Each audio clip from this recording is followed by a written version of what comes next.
Ada beberapa pilihan lagi yang maknanya juga memuji. Secara diksi ada beberapa pilihan, secara morfologi ada beberapa bentuk. Dan kenapa ini pilihannya? Karena maksudnya berbeda dengan ini. Saya harus menjelaskan konsepsi linguistiknya dulu. Begitu Bapak Ibu sudah bisa menangkap konsep linguistiknya, baru kita lihat ayatnya, baru kita lihat apa maknanya. Jadi memang agak menguras otak. Ambo khawatir Bapak Ibu beko kok takaluk beko tu, ada latih kan. Tapi tidak apa-apa lah Pak. Kita coba jugalah format baru ini. Ya. Jadi kita betul-betul mengkaji Pak. Oh nak ceramah lah Pak. Baca kuliah. Ya, Ambo maja mahasiswa S1. Ya, kira-kira begitu pula saya menghadapi Bapak Ibu ini. Tapi kalau rasa nak apa lah, angkat tangan capek Pak Ustaz. Mari Ustaz ya. Kita pindah Pak Ibu. Ya. Tapi nanti ini buku, nanti kita akan bahas satu-satu. Ini buku saya titip, saya kasih nanti ke Pak Mugni pengurus. Biar Bapak Ibu kalau mau mengkopi-kopilah, boleh, hak ciptanya ya saya pegang dan boleh dikopi. Tidak ada masalah. Kalau mau yang asli juga bisa, nanti saya minta kirim dari Jakarta, nanti ganti ongkos cetaknya saja Pak. 50.000 satu Pak, ongkos cetak saja Pak. Begitu. Tapi kalau Bapak Ibu nanti mau apa, ini saya titip saja ke Pak Pengurus, ada 4. Nanti saya bikinkan slide-nya, ayat-ayat yang ada di satu artikel itu nanti saya tampilkan. Lalu kita bahaslah ayat itu satu-satu. Jadi mohon maaf Bapak Ibu, kita memang kalau memang ini nanti Bapak Ibu betah, nah setahun ke depan kita benar-benar akan serius ya membahas ya keindahan redaksi Al-Qur'an. Supaya Bapak Ibu jangan lagi berlomba banyak baca Al-Qur'an, tapi berlombalah mentadaburinya. Mentadaburi itu maksudnya melihat apa di balik ayat itu. Dari kata dubur. Dubur itu di belakang. Jadi ayat itu punya makna, ada makna di balik itu yang tersirat dari pilihan redaksi itu. Ya, sama seperti saya katakan, kutiba alaikumus siyam. Kenapa Allah memilih masdarnya as-siyam? Padahal masdar saum tu, masdar puasa tu ada siyam, ada saum. As-saum. Kenapa Maryam ketika berkata kepada kaumnya, inni nazartu lirrahmani saum, bukan siyam. Nah, kenapa umat Nabi Muhammad dipilihkan masdarnya siyam? Kenapa Nabi Isa ibunya Nabi Isa Maryam memilih puasanya saum? Apa bedanya? Bapak Ibu tidak akan bisa memahami kalau tidak saya jelaskan dulu apa itu konsep dasar infinitif masdar. Perlu saya jelaskan dulu. Masdar itu apa? Walaupun penjelasannya tidak terlalu detail seperti kepada mahasiswa, konsepsi dasarnya perlu saya jelaskan. Nah, ini ya, mudah-mudahan Bapak Ibu bisa mengikutinya. Kalaupun nanti sudah terlalu berat materinya, nanti kita kembali ke materi yang sederhana saja. Ya Pak. Ini silakan Pak. Oke. Ini ada kantong juga Pak. Nah, baiklah Bapak Ibu, malam ini kita seperti biasa dulu. Ya, kalau memang setuju itu model begitu, nanti pakai infocus. Nanti saya bawa laptop di rumah. Ya, disiapkan saja infocusnya sore Pak, apakah siap atau tidak. Nanti jangan-jangan infokusnya rusak pula Pak. Ya, coba dicek dulu nanti infokusnya apakah sehat atau tidak. Malam ini kita akan bahas surat An-Nahl ayat 90. Surat yang ke-16 ayat 90. Kita baca ayatnya. A'udzu billahi minasyaitonir rajim. Innallaha ya'muru bil 'adli wal ihsan wa ita'izil qurba wa yanha 'anil fahsya wal munkar wal baghi ya'izukum la'allakum tadhakkarun. Ini ayat ini Bapak Ibu berisi tentang ketinggian ajaran akhlak. Bahkan kata sebagian ulama, andai tidak ada ayat lain dalam Al-Quran, cukup satu ayat ini saja untuk mengatur manusia. Cukup satu ayat ini. Saking pentingnya ayat ini, setiap khutbah Jumat selalu dibaca. Ibu-ibu yang tak pernah dengar khutbah mungkin tak dengar ayat ini, tapi setiap khatib mau menutup khutbah ini dibaca ini. Innallaha ya'muru bil adli wal ihsan wa ita'izil qurba wa yanha 'anil fahsya wal munkar wal baghi. Saking pentingnya Pak ayat ini. Nah, ayat ini Bapak dan Ibu mengandung 3 perintah dan 3 larangan. Jadi ada 3 perintah Allah dan ada 3 larangan Allah. Mari kita lihat. Kata Allah, sesungguhnya Allah memerintahkan. Jarang-jarang dalam Al-Quran Bapak Ibu, ketika ada perintah Allah menyebut namanya langsung. Biasanya Allah langsung saja ke perintah itu, aqimus shalah wa atuz zakat, kutiba alaikumus syiyam, ya kan? Wa atimul hajj wal umrah. Itu semua perintah itu langsung saja Bapak Ibu.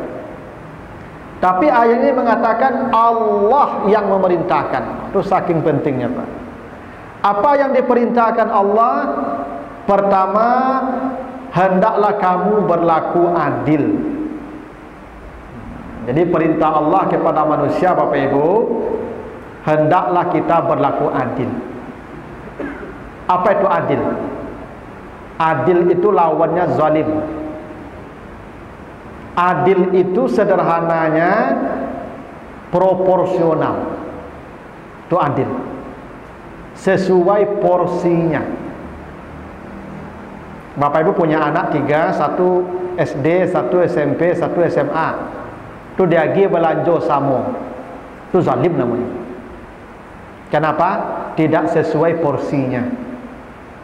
Masa SMA Bapak Ibu sama belanja ya SD? Zalim namanya itu. Jadi adil itu jangan dipahami sama Pak. Enggak. Adil itu proporsional, sesuai porsinya. Meletakkan sesuatu pada tempatnya, itu adil. Peci ambo Bapak Ibu dek murah, ambo letakkan di kaki. Sepatu ambo dek mahal, ambo jujung di kepala. Itu zalim ambo namanya Pak. Enggak adil namanya. Walaupun murah peci ko Pak, tapi memang di kepala. Itu adil. Dan ini sikap yang penting. Andai semua orang menempatkan sesuatu pada tempatnya, dunia akan berjalan harmoni. Coba. Suami ditempatkan pada tempatnya, istri menempatkan diri pada tempatnya, anak menempatkan diri pada tempatnya, bawahan pada tempatnya, dosen pada tempatnya, guru pada tempat. Semua kalau menempati posisinya, maka bumi akan berjalan harmoni. Itu adil namanya Pak. Rumah tangga aku mau goncang Pak, cakak. Karena masing-masing tidak menempatkan posisinya masing-masing. Kadang suami tidak menempatkan diri sebagai suami. Istri kadang berlagak seperti suami. Itu tidak adil itu. Kadang ada ibu-ibuku menyuruh apa panjang saja. Kuleha. Tak kecil apa? Cie lah ibu. Kecil ibu, dia menjawab dia lah. Itu tidak adil itu. Kalau ada ibu-ibu kan berangnya apa pakai. Istri memarahi suami itu tidak adil itu. Tidak pada tempatnya itu. Yang adil itu suami barang marah ke istri, itu baru adil namanya itu. Itu tempatnya itu. Kalau tidak adil, itu yang adil namanya. Di rumah itu kepala siapa? Suami. Yang berhak marah kepala atau bawahan Pak? Kepala lah. Baru ada bawahan berang-berang ke bos. Tidak. Jadi kalau ibu-ibu mengecat, ambo kena berang taruh itu tidak adil, itu adil namanya itu. Itu yang adil namanya, dek kan berang tahu dia apa tu. Yang dak adil ibu berang-berang kapak tu dak adil, tu zalim namanya itu. Nah. Anak tu kelamak dia apa-apa je lah tu.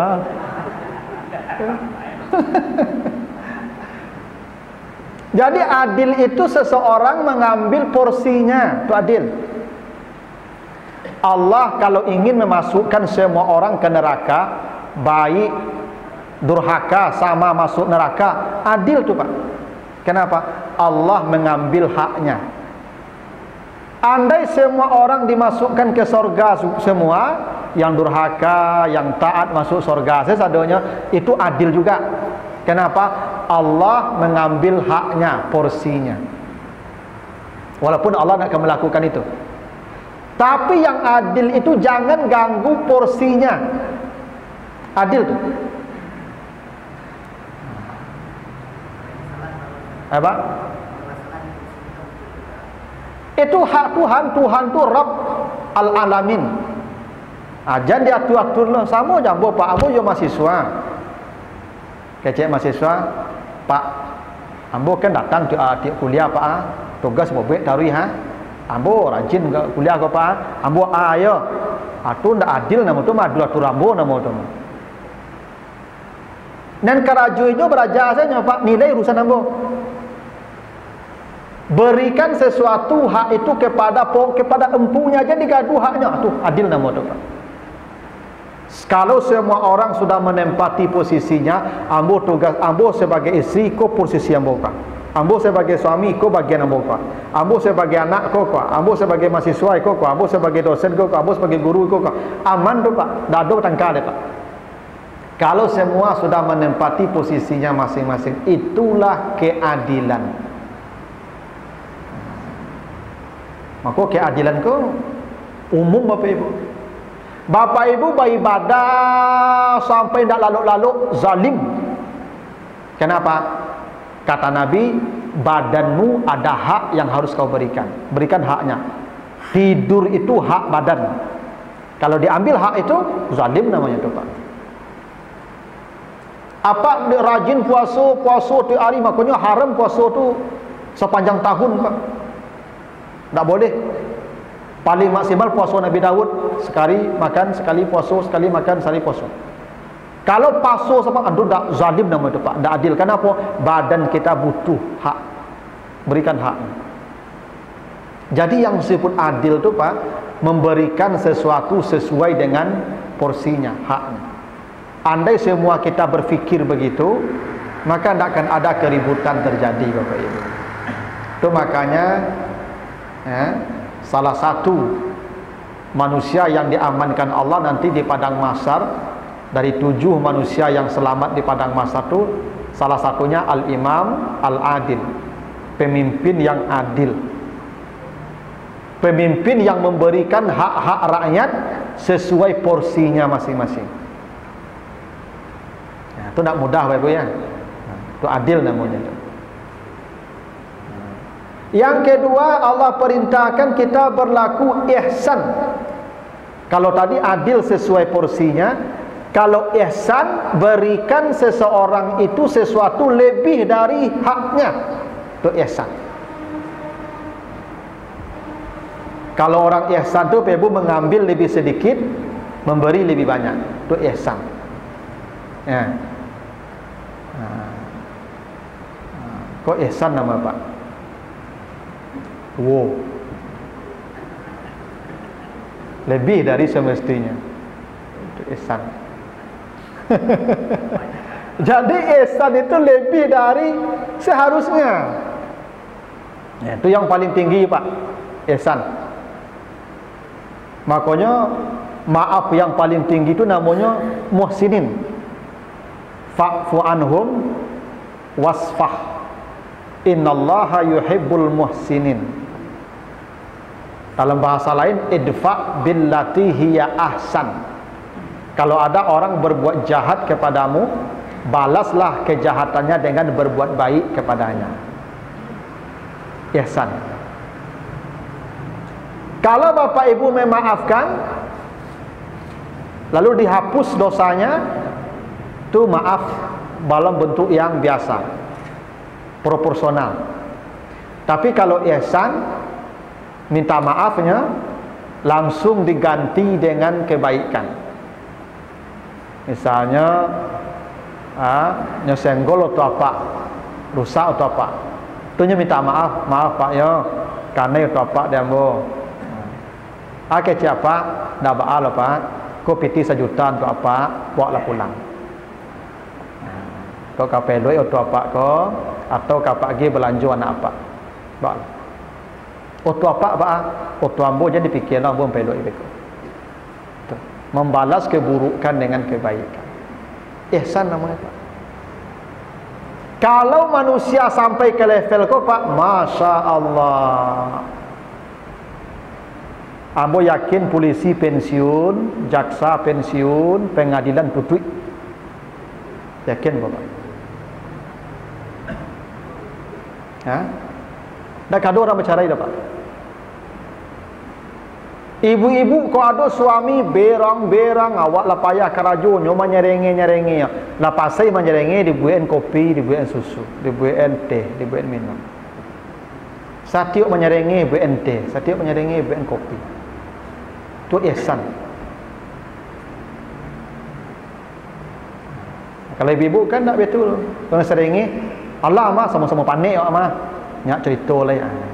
Itu tak ihsan nama ibu ya. Tak ihsan itu. Ada tak isteri menuntut cerai suaminya pak?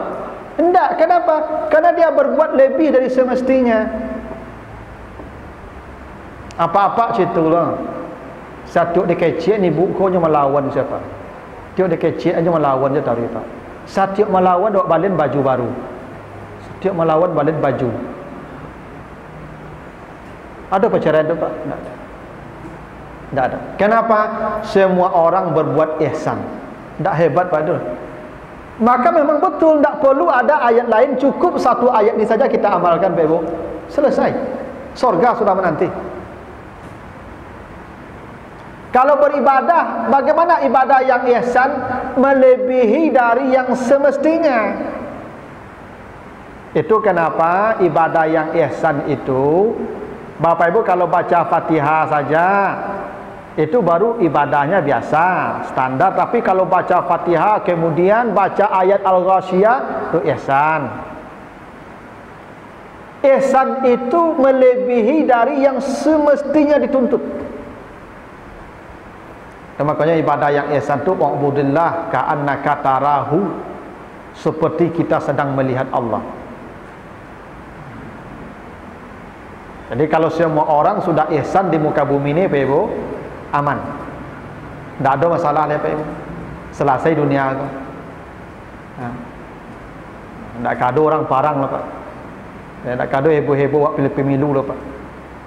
Kalau ihsan patang tu Pak Jokowi atau Pak Prabowo tu, kecik Pak Jokowi alama wo. Wah dan ala sekali tu ang laki nilai. Kecik Pak Prabowo dah ba alwi wa ang sala tarwi. Aman tu Pak.